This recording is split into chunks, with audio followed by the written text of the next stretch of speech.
Hello, Professor Kent Lee here. Welcome back to my academic writing class, advanced writing or composition. In this video, I'm going to talk about cohesion issues. There's a section called cohesion issues in the chapter on grammar and style issues.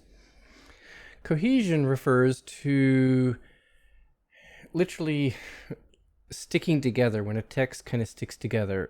So for example, when you see a word or a phrase, you know what it's talking about. You know that it's referring to something that was mentioned before.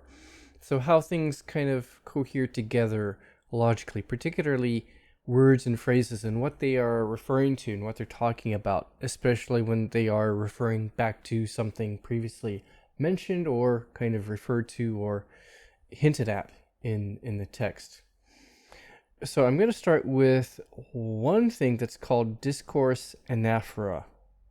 Discourse in linguistics refers not only to conversation and speaking, but also refers to texts.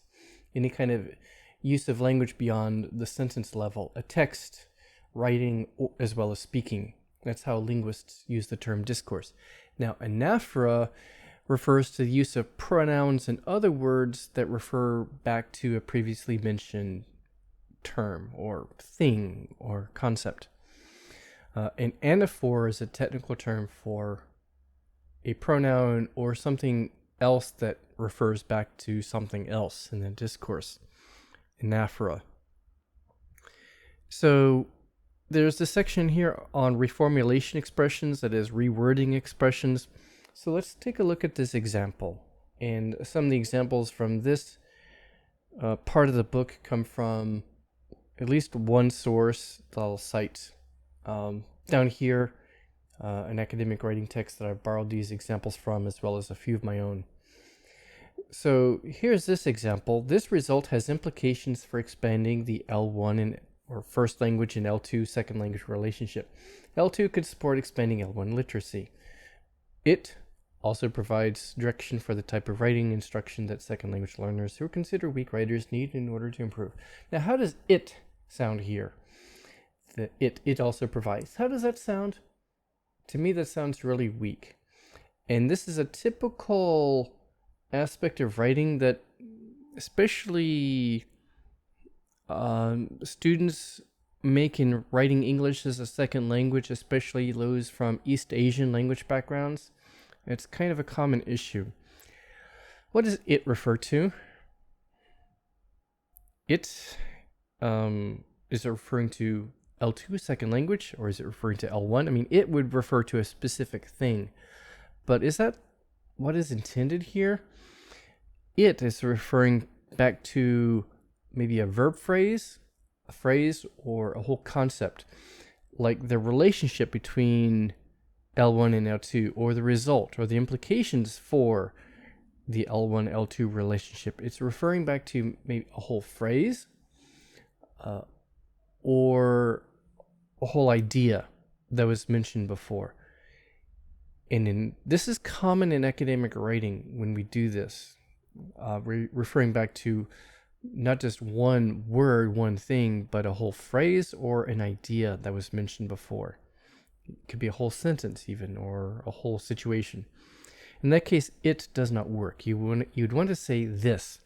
This also provides, like this situation, this fact, this condition, this result, this implication, this relationship, whatever. This whole situation, this whole idea or concept, this also provides direction for the type of writing instruction. That's what you would want to use here. Consider the next example. In the past, flood impact assessments have focused primarily on the economic losses resulting from a flood. Now, however, emphasis is also being placed on potential environmental benefits. Okay, how would you continue this? The next sentence. It will result in a more complete picture of the gains or of losses from a flood. What is it referring to?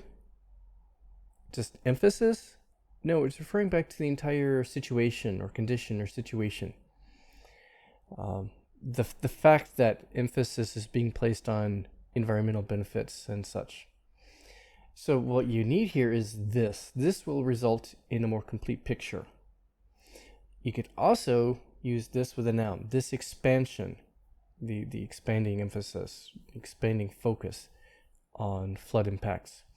The expansion, now you can get a little wordier, and this might get a little too much. This expansion of focus, this is expansion and assessment focus. If you want to be really specific and a little wordier, okay, if you don't do this too much. This expansion in assessment with regard to flooding, I think that's a little too wordy.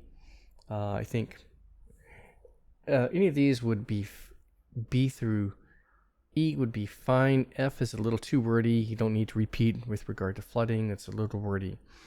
But this would be simple discourse anaphora. C, D, or E would be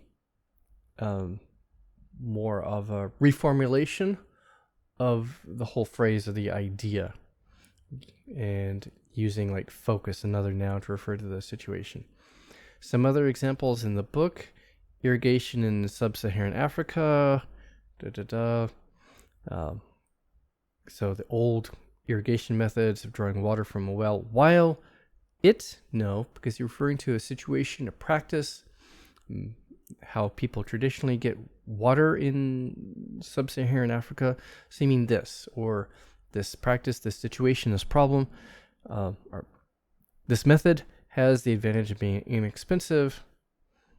That's what you're referring to, the whole idea of practice. Number 2 deals with motor vehicle deaths in the U.S. And it says the death rate declined last year. How do you start the next sentence? It or this can be attributed. Well, you mean this as in this decline. If you say it, what is it referring to? There's no noun that it's referring to. The decline, this decline, this case, say this can be attributed as in this decline, this decrease, this change, this situation, this improvement can be attributed to the manufacture of safer vehicles. 3, Haney concludes that driving performance decreases when drivers use their cell phones. Would it work here? No, because you're talking about this conclusion, this finding, this fact, this situation, this condition. So you would say this is consistent with recent reviews of or this finding, or this result, or this situation, or such. Number 4, construction of new roads, etc., should reduce traffic congestion, but recent research has shown that these activities actually lead to increases in traffic. What would it refer to? Nothing really. There's no logical word for it to refer to. There's no one noun that it could refer to. This is known as the induced traffic effect, or this change, this situation, this condition, this circumstance, something like that, or just this. And that's what we commonly do in academic writing, this kind of discourse anaphora, use of this. Now, sometimes people might say that, and that's if you're talking about, let's say you want to distance yourself from something. Let's say I'm writing a literature review, and I say so-and-so proposed such and such, and I think that's kind of in the past, and it's something I don't agree with. I'm not going to treat it too seriously, so I'm going to say that, however, did not turn out to have much evidence behind it, or that proposal, or that finding. So if I say that, I'm kind of putting some distance between myself and that idea, like it's maybe old, or I don't like it, I don't agree with it, I'm not going to talk about it much, that did not have much research support, and I'm going to go on. And that's why we might use that as a discourse anaphor also. Now, I also have here some other reformulation expressions. For some reason, I put in a little thing here called descriptive with phrases, so it's a style issue that Asian students have, because some of these things that were either used in English are a little different than in Asian languages. We identified patients who had mild symptoms of hypertension. That's okay, but I don't need to say who had, unless I want to emphasize possessing an illness. It would be more natural to say we identify patients with mild symptoms of hypertension. That would flow better. I don't need to emphasize who and having such. Number 2, East Asian students often use relative clauses that have as the main verb. It's a little wordy, and I don't need to say that have. I can say they often use relative clauses with have as the main verb. That flows better. I don't need to emphasize the verb have, the main verb in the main sentence.